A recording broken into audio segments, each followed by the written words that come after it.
Imagina uma pessoa extremamente criativa e inovadora, publicitário, poeta, escritor, cantor, letrista, ator, locutor, o cara é tudo. E desprendido das coisas materiais. É esse cidadão aqui, Bernardo Santana. Hoje eu sou mais desprendido, né? Eu não era, não. Você decidiu um dia ir fazer aquele percurso de Santiago de Compostela, não é isso? Em 2009 eu fiz o Caminho de Santiago, né? Aí você decidiu, vou fazer esse percurso. Só que ele não decidiu fazer só o percurso de Santiago, não. Ele decidiu percorrer 2.500 quilômetros, não é isso? Na verdade, em 2009 eu fiz o caminho francês, que foi de 830 quilômetros, e em 2013 eu decidi unir o caminho de São Francisco de Assis com o Caminho de Santiago. Mas por que você fez isso? Eu estava fazendo uma campanha política antes de 2013, em 2012, e recebi um e-mail que motivou tudo isso. Por conta desse e-mail, quase que eu pulei do 8º andar do prédio que eu estava em Uberlândia, cara. Eu cheguei a abrir a janela para saltar. E um vento forte, tão grande, fechou a janela com tanta força que eu caí na cama. Caí já chorando e desesperado e comecei a rezar. Comecei a rezar e adormeci. E eu não sei se foi em sonho, o que foi, eu ouvi uma voz que me disse o seguinte: você não é peregrino? Então vai caminhar. E aí eu decidi fazer a distância da minha casa à casa da minha filha em Recife, para poder mostrar para ela que existe o caminho da paz. Você estava em depressão? O que era?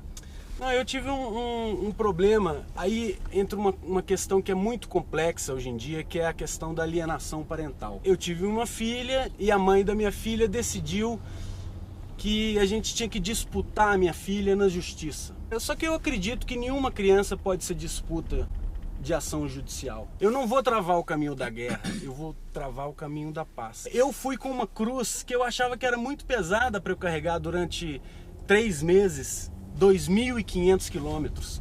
Acontece que no primeiro café que eu parei, ainda na Itália, entre o Vaticano e Palombara Sabina, que foi a primeira cidade que eu dormi, eu entrei naquele café e eu vi aquele som de desempregado italiano. E isso foi uma constante durante todo o caminho, assim. Eu entrava num café, no meio de uma estrada, num vilarejo qualquer, e aí primeiro começavam as gozações, né? Aí eu começava a conversar com aquela pessoa ali, e aí eu falava: não, eu sou um peregrino brasileiro que estou saindo do Vaticano e vou até Santiago de Compostela. O mais impressionante era o seguinte: esse cara que estava me gozando, ele chegava e falava assim: ô Bernardo, eu não posso caminhar não, mas caminha por mim.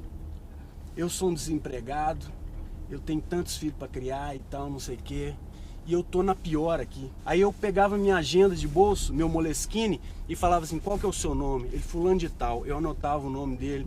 Qual que é o nome do seu filho? Fulano de tal. Aí eu falava assim: pode ficar tranquilo, porque eu vou caminhar por você. E aí aconteceu o seguinte, cara, eu comecei a caminhar por essas pessoas. E eu que achava que minha cruz era muito grande, cara, ela ficou pequena, porque aí foram histórias de desemprego, de doença, de briga na família, de coisas terríveis que eu fui recolhendo sem querer ao longo do caminho, porque as pessoas começavam a achar interessante esse negócio e me pediam para eu caminhar por elas.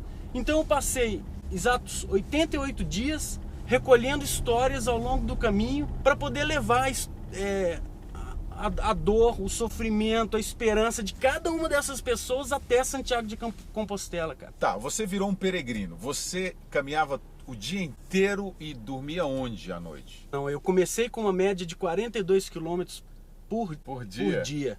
Para ir diminuindo a média. A média total era 36 quilômetros por dia. E aí você dormia nos mosteiros? Pois é, eu chegava naquela pequena cidade, aí eu procurava primeiro nos telhados onde é que estava a cruz.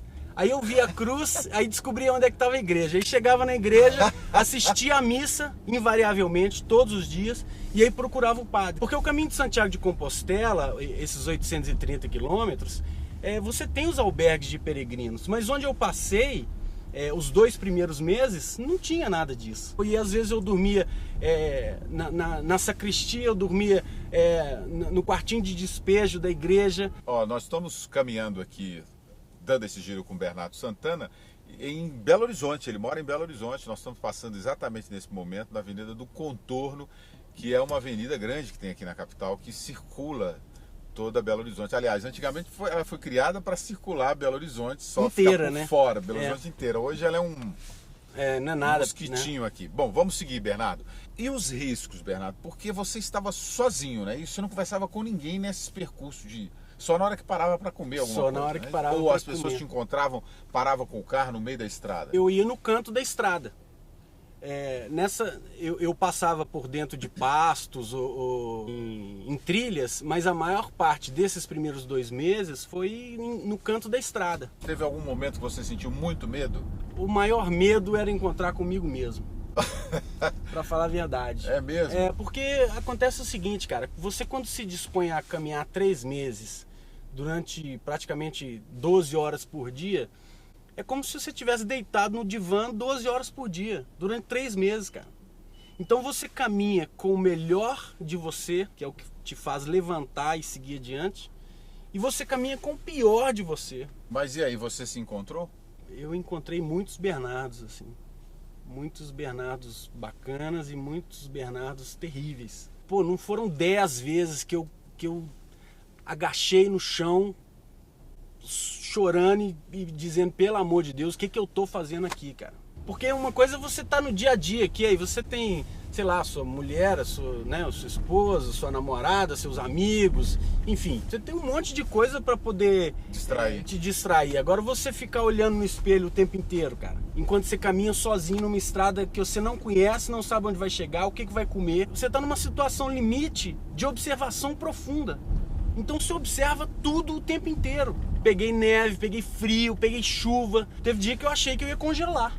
Ia morrer de hipotermia. Ô Bernardo, você é uma pessoa desprendida das coisas materiais, né? Você é mais ligado à essência, né? Principalmente das pessoas. Você acha que a gente está perdendo, a humanidade está perdendo o sentido da vida? É isso? Quando você consegue descobrir a importância do desapego e tal, eu acho que você tem mais chance de ser feliz, assim.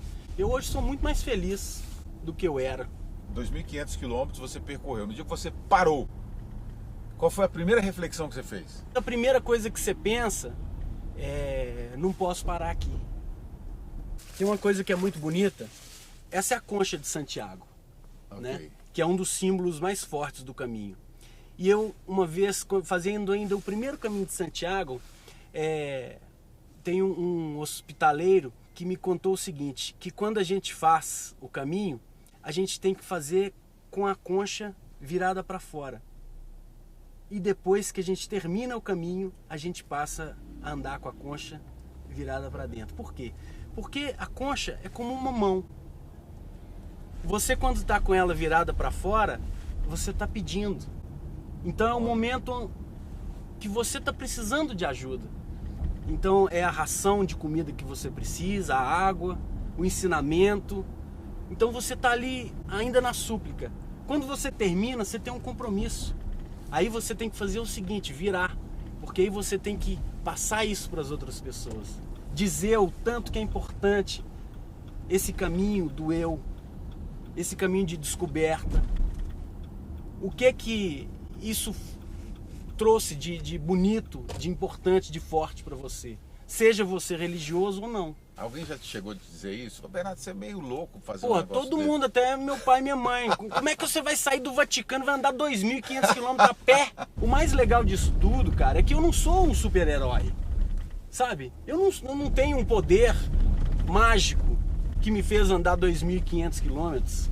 Eu tenho o poder do amor, cara. O legal do Caminho de Santiago é o seguinte, não tem um dia que você não senta numa mesa com, sei lá, com 2 alemães, 3 espanhóis, 1 italiano, 2 franceses e tal, sei lá. Senta com aquele tanto de gente, que todo mundo falando a mesma língua, sem falar a mesma língua, cara. E é uma língua de amor, de amizade, de perdão, sabe? De encontro com a natureza, com as energias boas. Aí você fica com vontade, cara, de falar isso para as pessoas, de falar, pô, gente, é possível encontrar com pessoas que não estão querendo sacanear umas às outras, entendeu? Que não estão querendo puxar a perna no ambiente de trabalho. Eu não falei com você que ia ser fabuloso conversar com esse cara, o Bernardo Santana. Muito obrigado por dar esse giro com a gente aqui, foi muito legal. Se ele contar todo o enredo da trajetória dele, é um filme maravilhoso. Ó, esse giro foi para disseminar um pouco de paz, de harmonia para você. E a gente se encontra no próximo, né, Bernardo Santana? Grande figura.